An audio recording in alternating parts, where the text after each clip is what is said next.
Decluttering is a real buzzword these days, but it's not a fad, it's a trend. It's here to stay. Decluttering is so important because the more clutter that's in a space, the harder it is to clean, and the harder it is to clean, the less it gets clean. One room that we really need to stay on top of is the bedroom. It's a space that you want to come home to and feel at peace and relaxed in. Excess clutter in the bedroom can be stressful and take away from a good night's sleep. So, let's look at 10 things we can declutter in the bedroom. Extra pillows.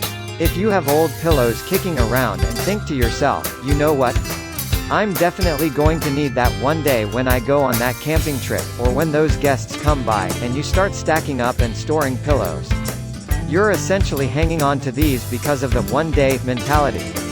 In my opinion, when a pillow has outlived its usefulness, you need to get rid of it, not save it for what-ifs. Socks. Take a look in your sock drawer and I can almost guarantee that there are socks that don't belong. Either they didn't get picked up at the singles dance, that's my way of saying they're single, or they have holes in them and they're not useful anymore. Sort through your socks, even the ones that you have bunched up. Anything that has a hole in it or it doesn't have a partner needs to go. Now, for the socks with holes in them that are really bad, those ones you can actually get rid of. For the ones with small holes in them or they're fading at the bottom, there are definitely second uses for them. Jewelry. Now, here's something I think a lot of us ladies can admit to. We probably have jewelry that we don't wear anymore, whether it's broken, tangled and mangled, or just discolored beyond repair. We all have these random pieces of jewelry that hang around and get passed over every time we choose what to wear. The truth is, I know that there are lots of people in my life who would be interested in things like this. There are lots of different things you can do with jewelry if you don't want it anymore. You can find someone else who might really love it. You can donate it to a secondhand shop. Or if it's something that's precious or semi-precious, you can take it to a jeweler and see what kind of cash you can get for it. Either way, get rid of the jewelry you don't wear anymore and clear up space. Shoes.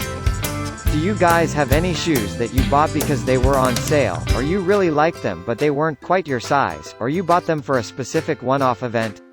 Or maybe you have shoes that you used to wear, but you never quite picked them to go with an outfit anymore but are still hanging on to them.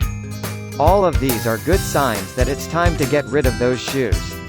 So, take a good honest look at the shoes that you have in your closet, whether they're new or worn, and ask yourself, would these be the shoes that I would pick if I were wearing a certain outfit?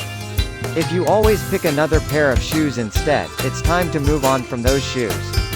The junk drawer. The nightstand junk drawer is a common species in pretty much every bedroom, in pretty much the entire world. We all have that one drawer where we put things that we don't really have a spot for but think we're going to need at some point. The majority of the stuff that's in there, we just don't need.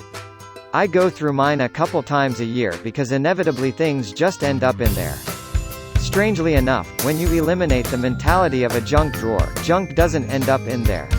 So, get in there and declutter that drawer. Books and magazines. I have the best intentions when it comes to reading before bed. That's why I always have a few of my favorite magazines lying around, as well as a book or two, on my nightside table. Now, every now and then I do get to one, but in most cases, they just sit there and gather dust. I don't know if you guys go through the same thing, but if you do, the idea here is to keep a single item, and set a due date to read it. If you haven't read it by that point, put it back on the bookshelf. If it's a magazine, put it in the donation pile. There are so many people who will gladly accept donated magazines. I give mine to my sisters-in-law whenever we see them at family events so they don't have to go out and buy magazines. Men's ties. Back in the day, Chad had a job which required a suit and tie each day. He works from home now, but he still has all of these ties hanging around. Now, over the years, I've had to do a lot of work on Chad's tie collection, but he does have pretty good taste once you get past the obvious offenders. So, if you're the guy with the wacko ties, but don't need them on the regular, pick out a few, 3 or 4 at the most, and get rid of the rest. White undershirts. White undershirts are funny things. They're prone to those yellow underarm stains, ring around the collar, and just stains in general. But because they're often under other clothes, these stains aren't obvious, so we just hang on to them way past their best before date. If we try to get rid of them and we can't, we often end up in denial. Seriously though, if you would be horrified if anyone actually saw that shirt in public, get rid of it. You can donate them, or if you're too embarrassed to do that, you can even just cut them up and use them for one-time cleaning rags. Closet cleanout. I recommend cleaning out your closet twice a year when the seasons change. Go through all of the clothes from the past season and take stock of the stuff that you didn't wear and put it in the donation pile. Doing this closet clean out twice a year is super helpful. It keeps you on top of what you have and what you need, and it inevitably ends up saving you closet space. Hangers. While you're in your closet, have a look and see if you have any old, broken, or unused hangers. A few years back when Chad and I did our initial closet cleaning video, we got rid of all of the mismatched wire and plastic hangers and moved on to wood hangers. Once we did that, we noticed that our closet just looks so much nicer and more uniform. Now, every now and then we do find a plastic or wire hanger circulating through and we just prune it out. If you're somebody who gets your clothes dry cleaned, you probably have a lot of these wire hangers hanging around.